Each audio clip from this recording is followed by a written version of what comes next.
is Real Kyper and Bourne on Sportsnet 590 The Fan. It's Real Kyper with bottom teeth that work. You know what? I forgot to ask you. What happened? Two hours in the dentist chair. And what'd they do? Dr. Stan. Stanimal. He broke three of my bottom teeth that were capped from an injury that happened in 1987.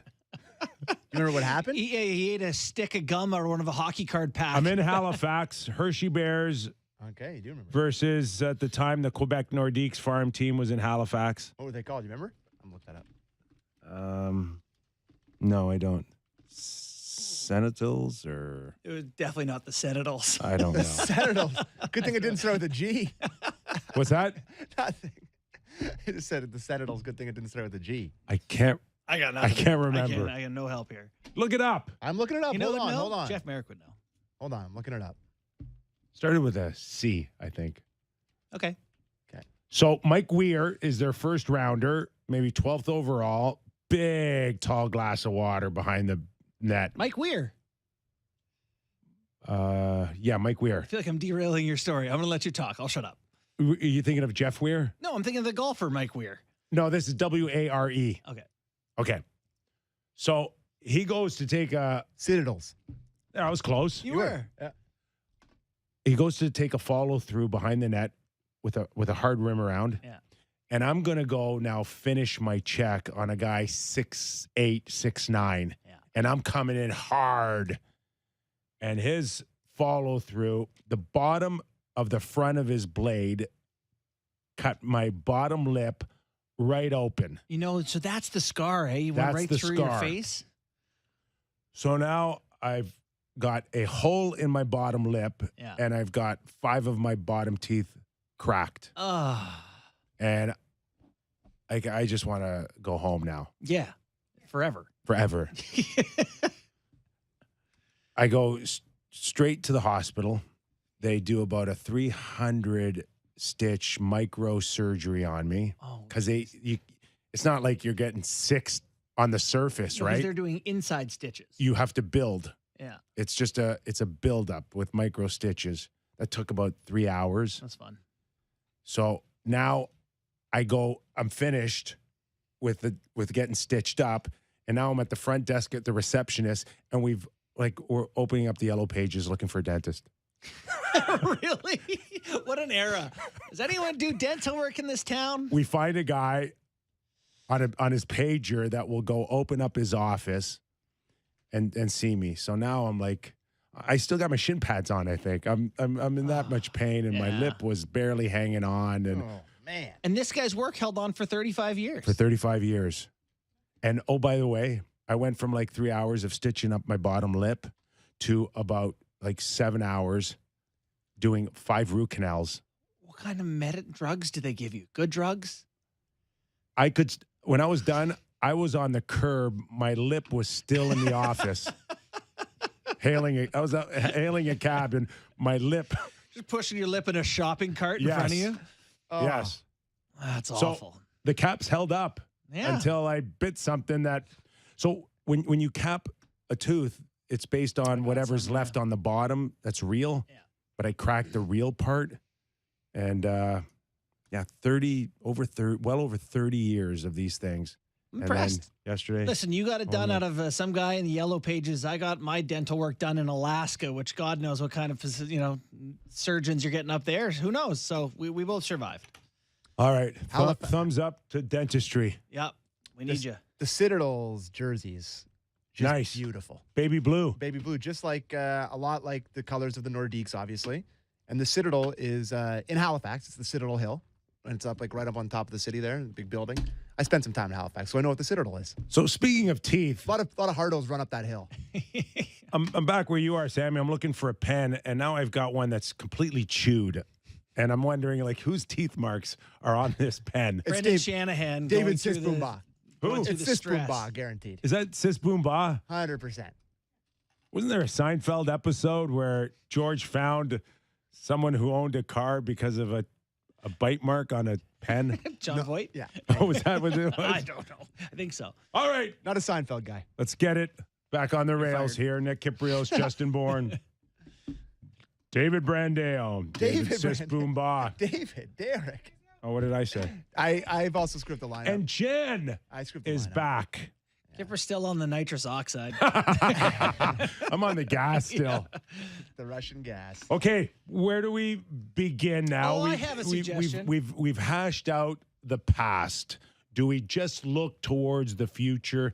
And let's be honest here. We got an email earlier today from our boss who suggested let's be on high alert. If anything comes down with the Toronto Maple Leafs, we need to prepare to maybe go an extra hour on the show. We will be extending the program. I sent a counter offer with a bigger financial package.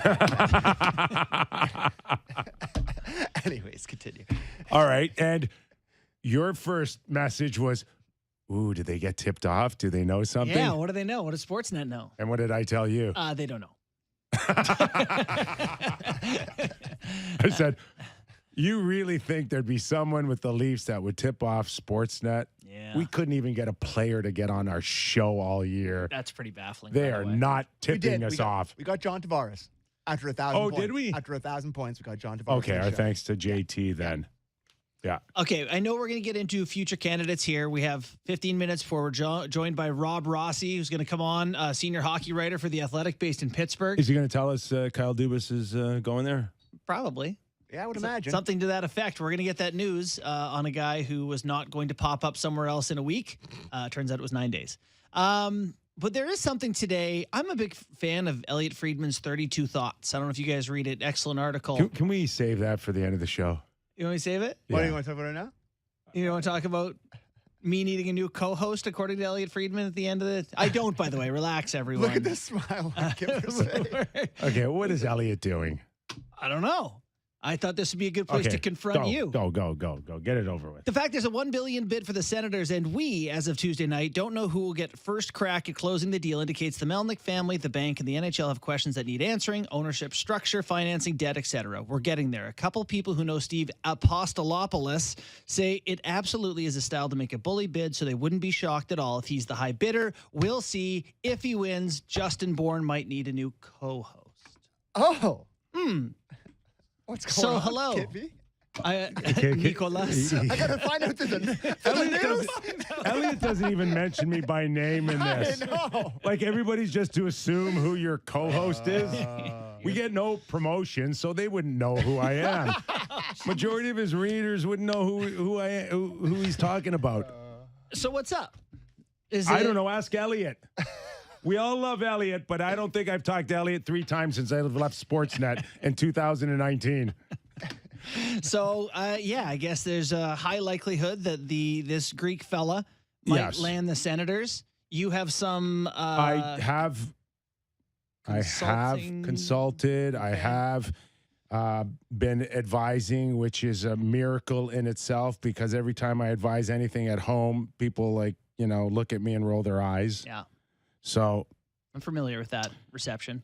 And that's basically just in a wait and see all mode. I can say. The whole hockey world, I think Ottawa fans, they're all in a wait and see mode, and it could happen.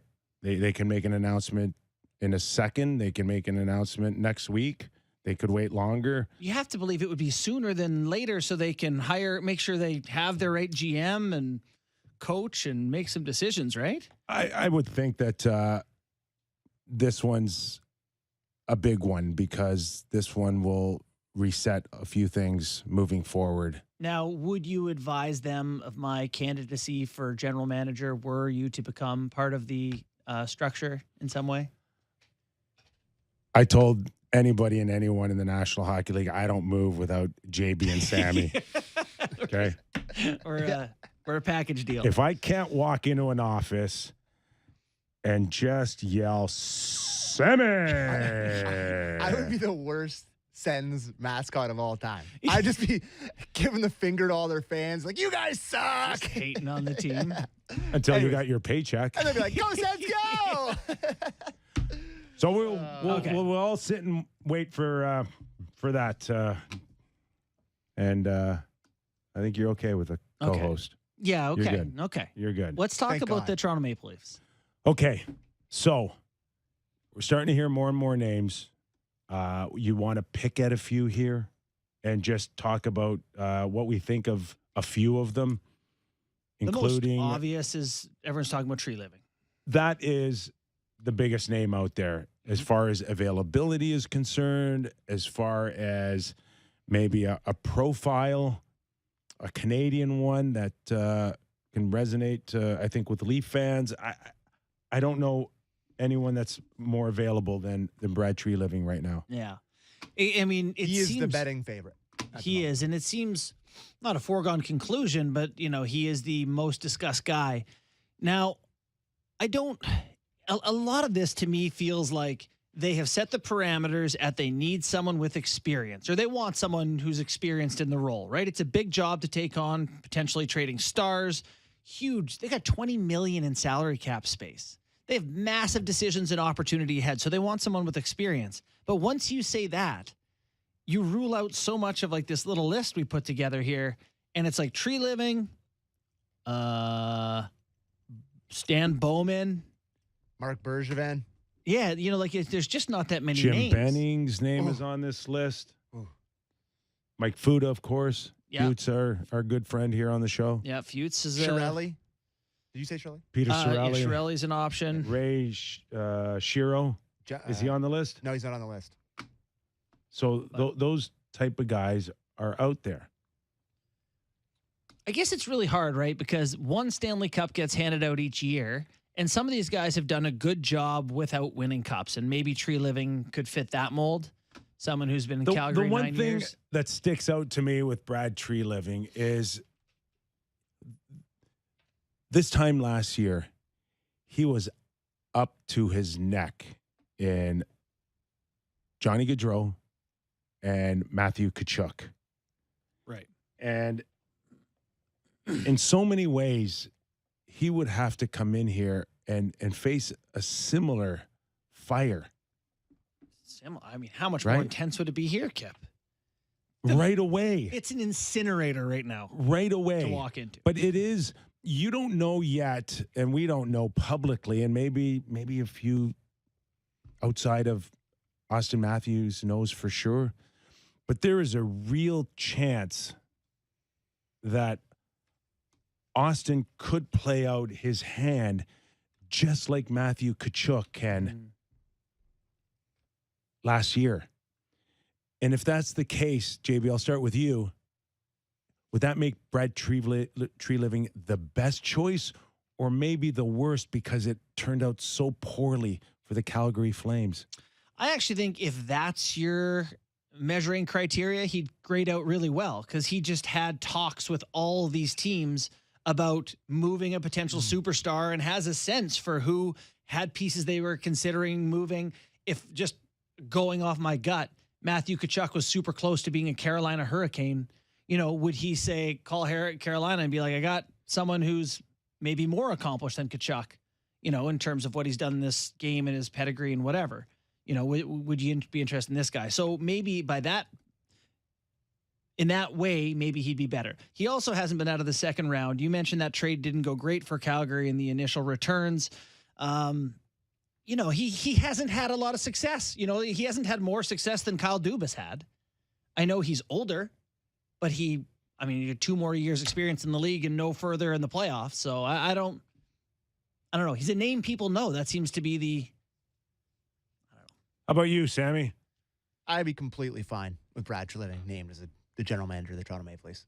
Like, I think he's a capable guy. Like, I don't think, going the other way here. Like, I look at some of these names, Tulski or something like that. Like, you want to hire Kyle Dubas 7 years ago here? Like, it's just, to me, if you're firing Dubas, and we know what happened, it wasn't necessarily a performance-based thing, maybe more of an emotional thing. But if you're going in a different direction, I guess Brad Tree Living is that. Like, I don't think of him as, like, totally in the opposite direction as Dubas, but, like, yeah, I think that's a fine hire. I really do. Like, I think he's got some experience in the Canadian market. Like you said, He can make a big trade if he needs to, God forbid. But like, I think if Austin Matthews sees Brad Treliving come in, like isn't that a little bit of stability? Isn't that a guy that you can look at that you know what they're doing? If you're a player, if you're part of this organization, isn't that a guy that you have some trust in as a guy that's done it and has been a general manager of a Canadian team before? Like, I don't think it's that bad an option. I got two things here. And one is that, you know, when you see someone go through a hard breakup that really hurts, the next person they want seems to be just whatever they didn't have before, the complete opposite type person. Good cop, bad cop. Yeah, right. You just like want the other side of things. And I'm not sure, you know, Dubas did some things they liked here. And I'm not sure that it's terrible to have someone else who thinks similar, even if they are not Dubas themselves. But the other thing is, like, you know, I look at who Treliving hired as coaches during his time there in Calgary, and it was who? Daryl Sutter, Bill Peters, and Bob Hartley, maybe? Like, they're going to come in here and make a coaching decision. And I don't know. I am not as confident as Sam that it's like a no-brainer. And you? Yeah, there's lots of questions marks for sure. I like Brad. Yeah, he seems like an awesome guy. And people he seems like a straight-up guy. And no, there's probably not enough on his resume that suggests that he's going to come in and really portray a winning culture. Mm-hmm. But it might be a process of elimination that gets him the job. For sure. You know, the one thing that I was thinking about with this job, this Leafs job, is just the vastness of it. You know, like, I don't think that other NHL teams have, think of the size of the staff here in Toronto and what you're managing. You're managing, you know, departments that other players don't have or other teams don't have in sizes that they don't have them. You know, the American League team just fired all their people, and by all accounts, it's been a bit messy at times there. You know, the community outreach and everything is so much bigger here. Like, the role that you're taking on is just such a big one. And like, it's almost like you need a hockey guy and someone to manage all the people and some other aspects of it. That's Brendan. Well, that's a good Brendan. point. It is Brendan. Brendan, like, he's heavily involved in managing the Toronto Maple Leafs. He's not the president of hockey ops. He is the president of the Toronto Maple Leafs, which means he's as involved in probably Kyle Dubas's trade deadline day as he is in game ops, sponsorship, relationship with the alumni. I mean, there's a ton, and that's why probably I really believe that, you know, there's truth to everything sometimes, but to what degree did Brendan like keep Kyle handcuffed, or will keep the next general manager handcuffed without me being all over him? Mm-hmm. I don't know if he physically has time to meddle in the day-to-day operations when he is in a meeting for sponsors and maybe a TV contract or how the game operations work that particular night. Yeah, no, it's, you know, I would love to know what the total staff employed to make the Maple Leafs run is, but I'm sure it's hundreds of people. And so if Brendan's job is a lot of that, and I know Kyle was involved in a lot of the selecting of people for different departments, it just seems like a really big job. And so I get wanting someone with experience. I'm just saying it's a hard one to walk into if you haven't won before, set a culture before. It's just a big job. Can I just make a quick point on people that are just so down on whatever guy that they may potentially hire? It's like, what is the undying loyalty to Dubas about from fans?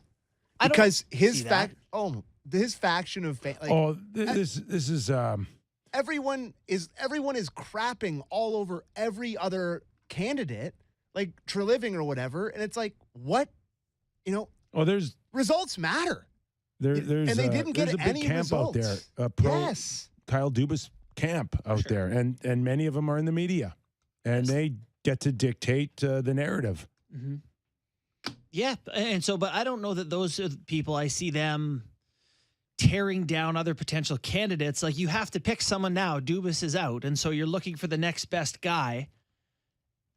It's just there's not an obvious one to me, even though Treliving is getting all the press. Just the way that Kyle Dubas is treated by his fans is that he was some elite guy that's unassailably great as a general manager.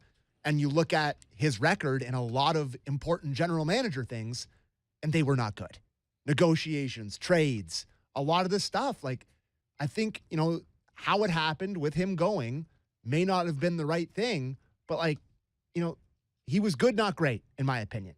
And it's like, I think it'd be fine to move on to somebody else like Brad Treliving. I don't think it's going to be that big of a downgrade that people are portraying it as, to me. We got Rob Rossi, senior hockey writer for The Athletic, based out of Pittsburgh, that we're going to join momentarily, talk about potentially Kyle Dubas in Pittsburgh. I am an absolute horrible host because we've got a list of potential GMs for the Toronto Maple Leafs, 14 in all, and we've gotten through one in 20 minutes. Well, that's bad. That's bad hosting on my part. No, because we're focused on, it's going to be one of a few guys. Oh, and okay. I mean, Treliving is one of those few guys, right? So we'll get Rob on, and then we're going to go right back to this list. Okay. That sounds like a good plan. I'm interested to hear who you think that outside of Brad Treliving, who would pop up as a second type of guy that you wouldn't hesitate too much to go to. It's a great question. So think about that one. Utes. Now, I had said yesterday that I still find it hard to believe that Kyle Dubas would walk away from $20+ million from MLSE without sort of having a plan B. Yeah. Let's bring in Rob Rossi, senior hockey writer with The Athletic, based in Pittsburgh, to tell me if, in fact, Kyle Dubas has a plan B in the state of Pennsylvania. Well, I think he was always the Penguins' plan A, and then that got derailed a bit by the Maple Leafs winning a round. And then when the Maple Leafs didn't win a round and the drama in Toronto played out last week, their plan B became their plan A again. And I guess the simplest way of saying this is Kyle Dubas's job if he wants it. They were prepared when they fired Ron Hextall and Brian Burke and made the changeover that if Dubas were available to give him control of hockey ops. They thought extraordinarily highly of him. He meets sort of what FSG, the Fenway Sports Group, has hired in as sort of managers in their other sports teams with the Cubs, with the Red Sox and Liverpool football clubs. So I think a lot of it's going to depend on, and money won't be an issue. So I think a lot of it's going to depend on if, Kyle likes the idea of the job, if his family wants to move to Pittsburgh, and if he wants to work next year. There was a report today that he was seen with Sidney Crosby in Pittsburgh. I'm sure you came across that. Does it sound like he's already there and going through the process of figuring it out? He is. He is in Pittsburgh, to my knowledge. I don't believe the second part of that is.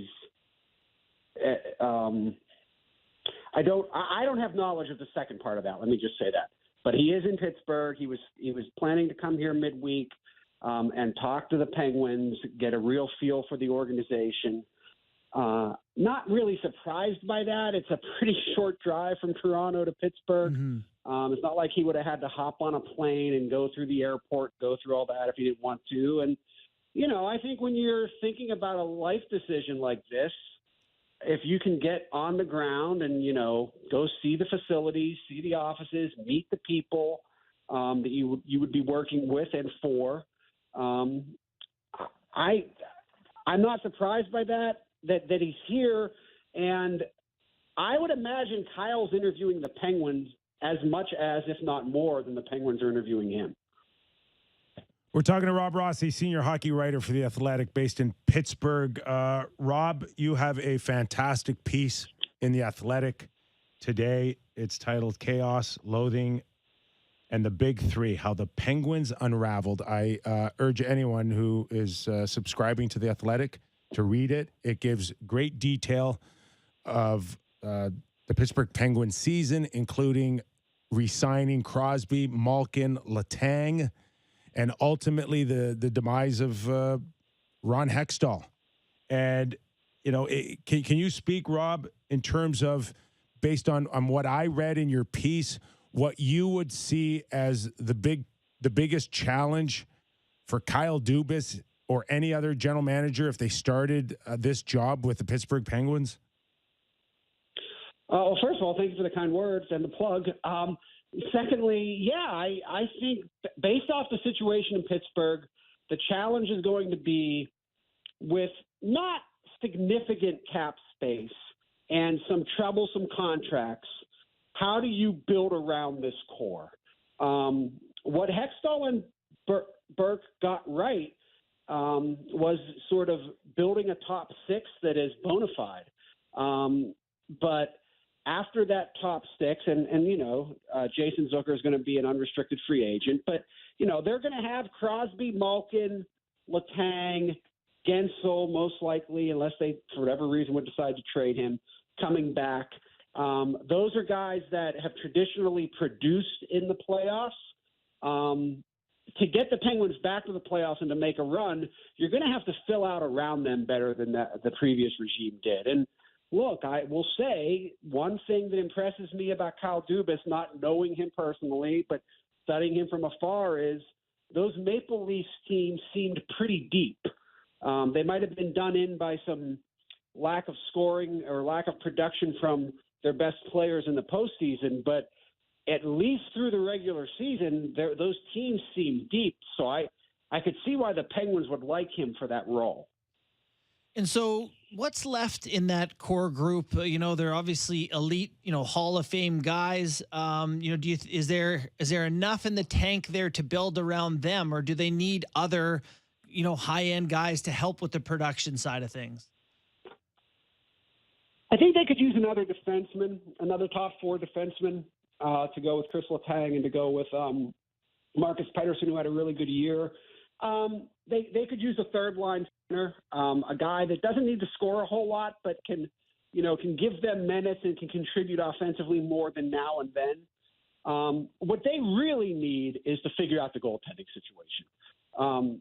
Jim Rutherford's last years here, the previous regime's 2 years here, the goaltending situation just was never fixed. The Penguins have had sub-900 goaltending in each of their past 4 postseasons, and they didn't win a round in either of them. And that, I always say, gentlemen, I don't care how good you are up front or on the back. If your goaltending's not at 900 in the playoffs, it doesn't matter. You don't got a chance.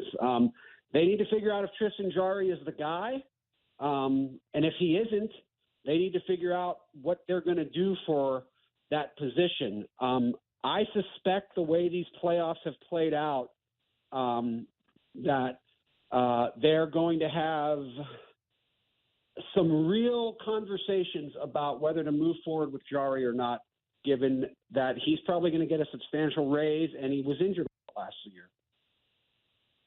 Hey, Rob, so much speculation on whether or not there was interference on Brendan Shanahan's part with Kyle Dubas, or if it was just more president, general manager, day-to-day issues. But in your piece, you do talk a little bit about the Fenway group, and if, in fact, Brendan was the buffer and Kyle never really had to address or deal with the board of directors at MLSE, how do you see that shaping up with the Fenway group? Would they be as hands-off to their general manager, or is there a chance that Kyle may have more dealings with them on a day-to-day basis?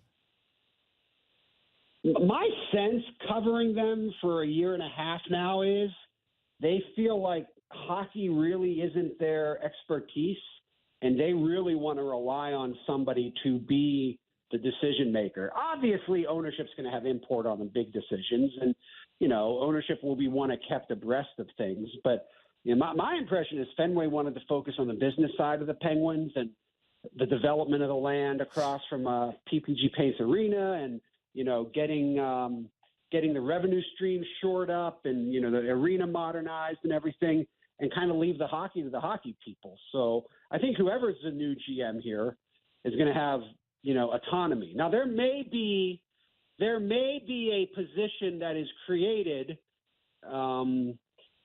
where you have sort of a public mouthpiece, not for the GM, but to do some of the things like meet and greets and, with sponsors and season ticket holders and, appear at the charity events and that. But I've always been under the belief that Fenway wants a general manager that's going to control things, run a very organized club, and maybe not necessarily have to be sort of the public, the guy that does all that other public stuff, and really focuses a lot on hockey. Well, we'll follow this closely for sure. Rob, really appreciate your time. Thanks for doing this. Appreciate it, guys. Anytime. Thank you. Rob Thanks, Rossi. Rob. Okay, he's in Pittsburgh. What more do we need to know?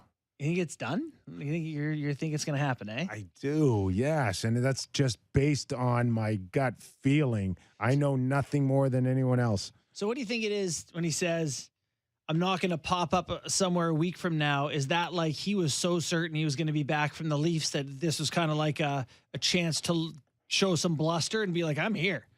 It's sort of. I just think that he got caught up emotionally in it. And it was just a card he tried to play.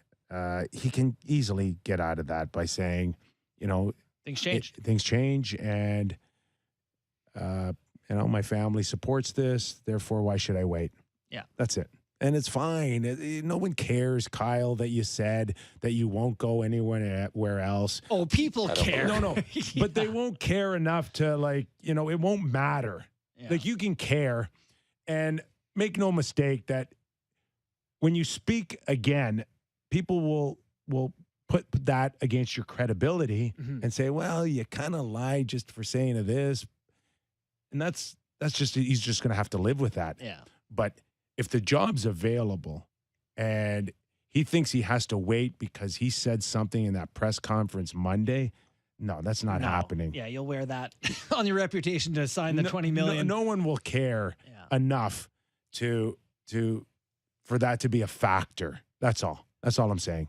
It's just, he talked about, Dubas interviewing the Penguins as much as them interviewing him, which is a fascinating idea just because Penguins not a great spot to walk into. Like, say what you will about Dubas here. And Sam, you've been like, he was good, whatever. The Leafs right now have a core four of players that were here for the 115-point season, followed by a 111-point season, followed by, a playoff win this year. A pretty good team. They have $20 million in cap space freed up. They have flexibility with their contracts. Like Nyes is coming in. This is a team in a good spot. He left it that way. Pittsburgh is not. Like Crosby's old, Letang's old, Malkin's old. And you've told you can't move them. Right. Like you're already locked in. So they're more likely to get quite bad before they ever have a chance to get Ron good. Hextall fought like crazy to keep Crosby and get rid of Malkin and Letang, and he got killed. By everybody. Sid fans, too, I bet. Players, and the Fenway group. Really? Yes. Oh. Yeah, they're like, get that done. Yeah, get our name guys in our jersey. That's right. Yeah. So, I appreciate what Rob just said about the Fenway group, but you can't tell me that they will not watch Kyle like a hawk. And we haven't heard from Brian Burke, not to my knowledge anyways. I wonder if we asked him behind the scenes how hands-off the Fenway group was. Mm-hmm. I think we'd get a pretty detailed response to that. So you're telling me is very similar to the MLSE board. No, completely opposite. That they're hands off, Kyper? Who?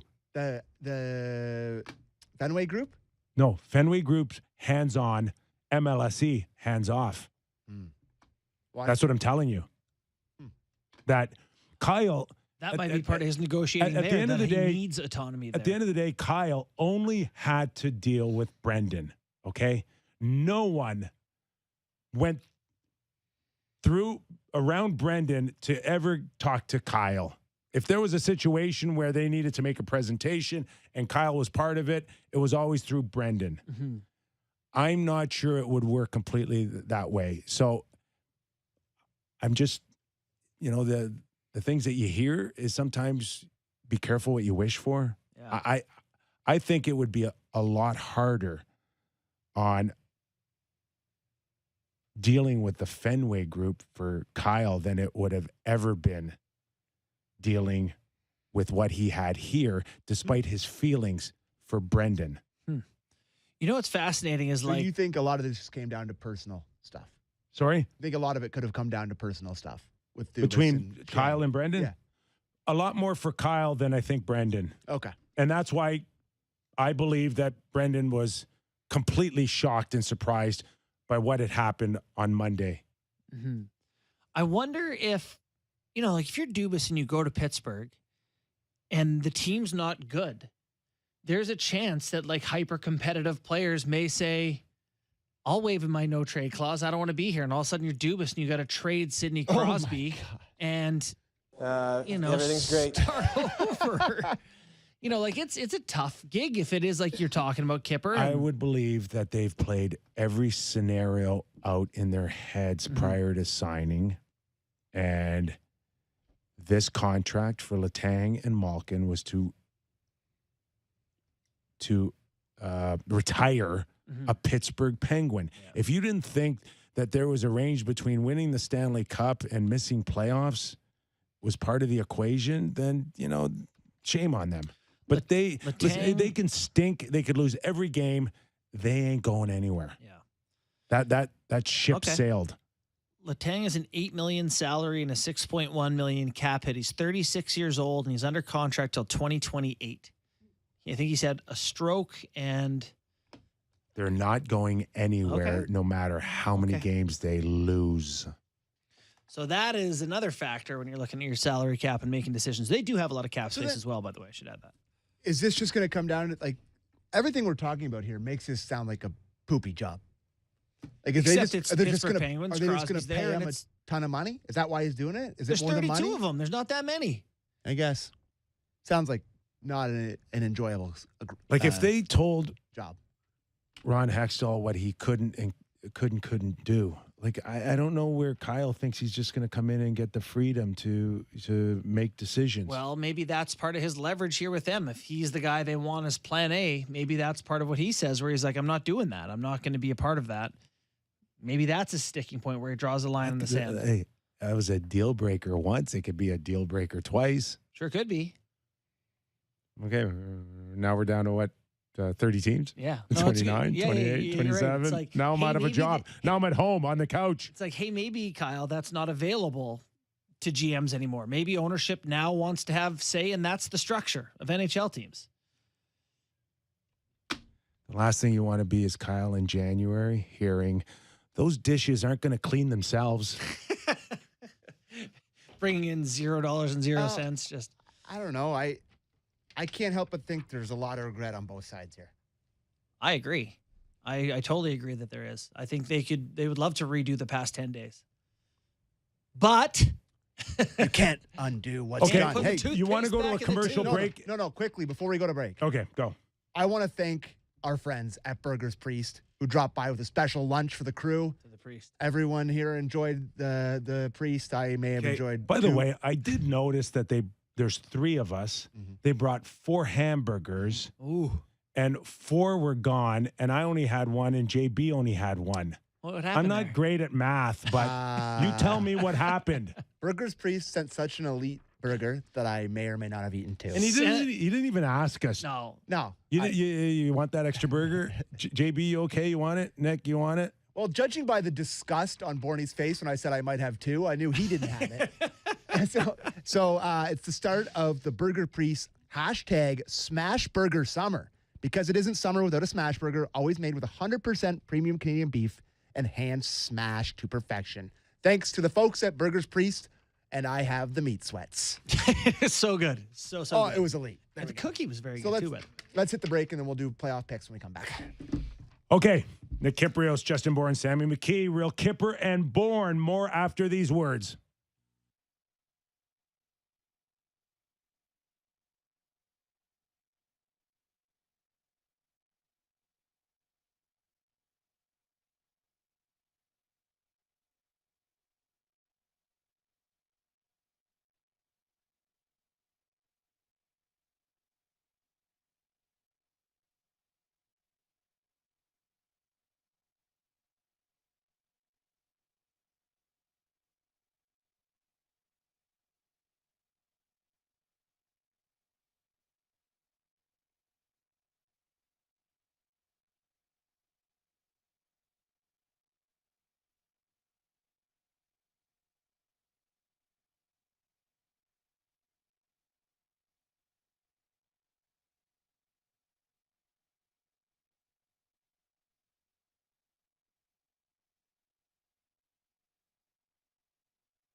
Steele, Kyper, and Bourne on Sportsnet 590 The Fan.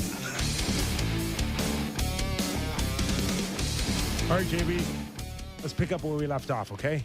So you want to throw one more eligible name out, or you just want to talk about what the dream name is out there? And we all believe that's Doug Armstrong. That's the dream name.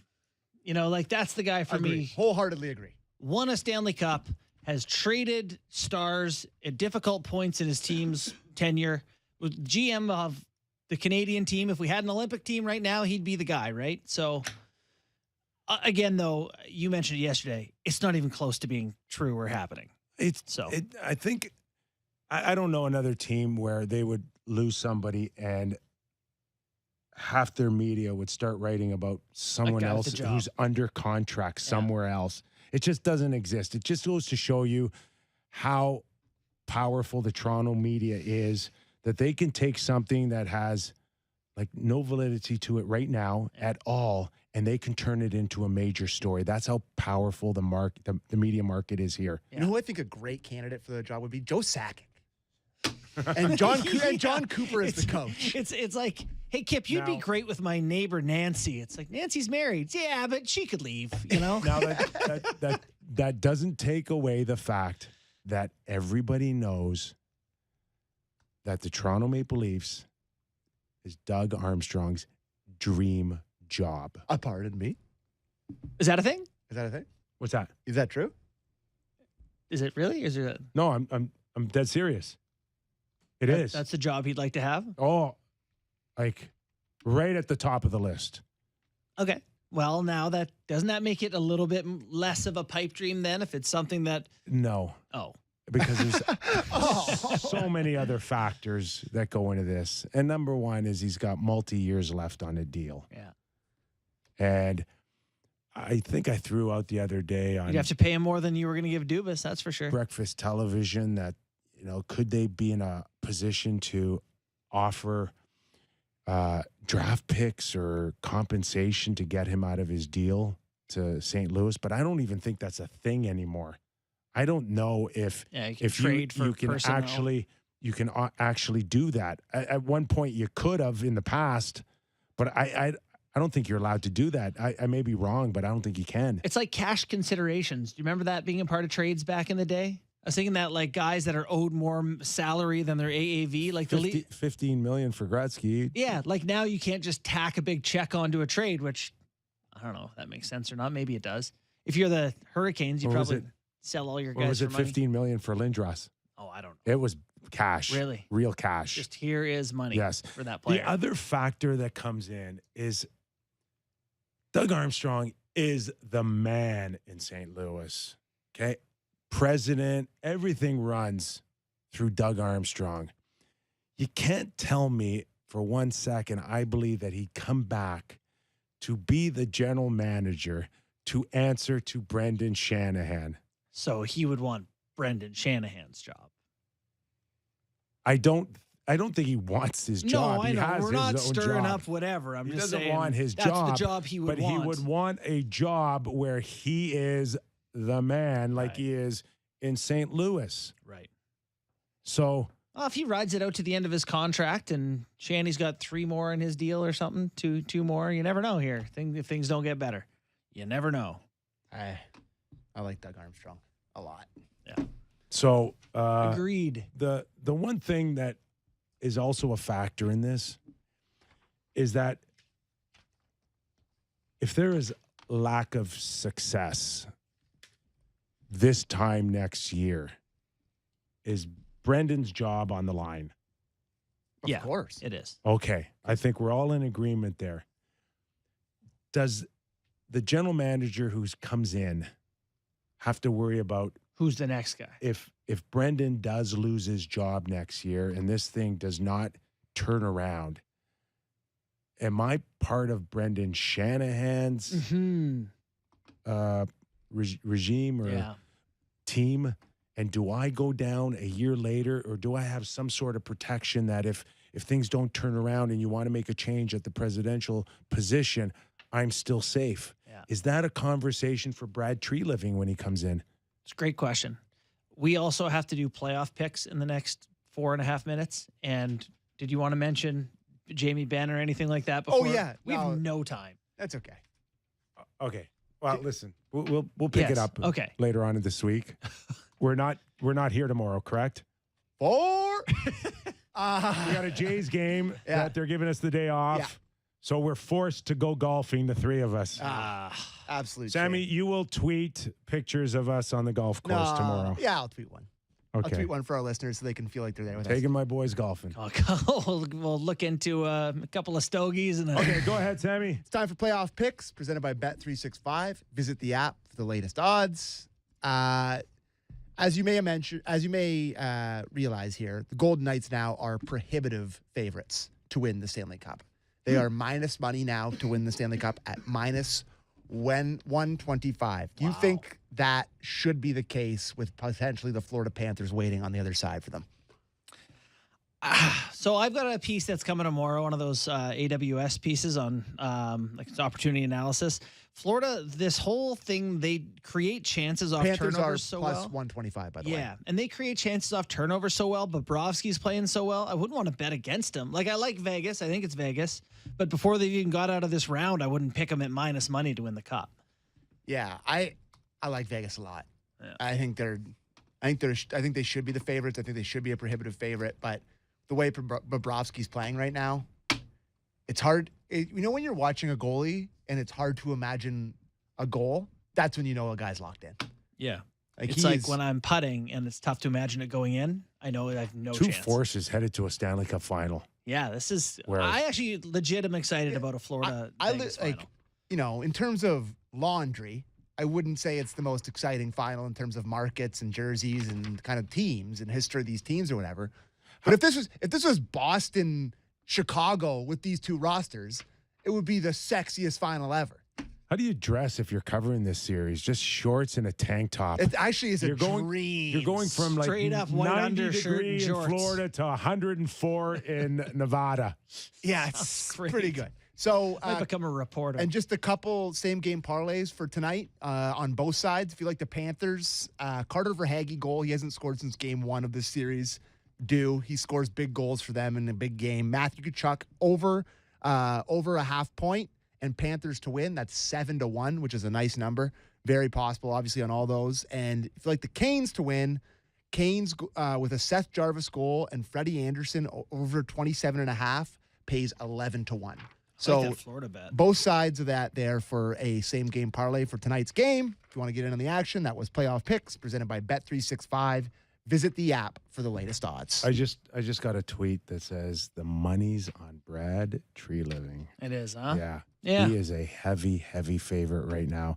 To Sammy's point, you could certainly do a lot worse. He does have a lot of experience in the league. He just made a big trade. By all accounts, a likable guy. How is he for Kyper's Clippers? Can he talk?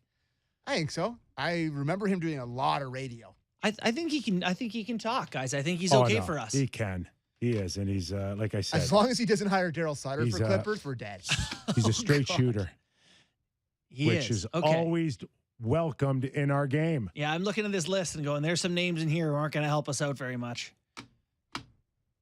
Yeah. For the old Clippers. We done? No time to throw out anything else? Jamie Benn, how many games? 1.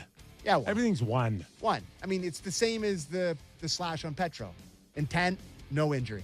1. The Petro one is so bad. Such a bad suspension. Our thanks to Rob none Rossi. For Ben. None. All right, 1. Anything else? We got to go. No. Okay, we got to go. We're back Friday, everybody. Real Kyper and Bourne. Thanks for joining us.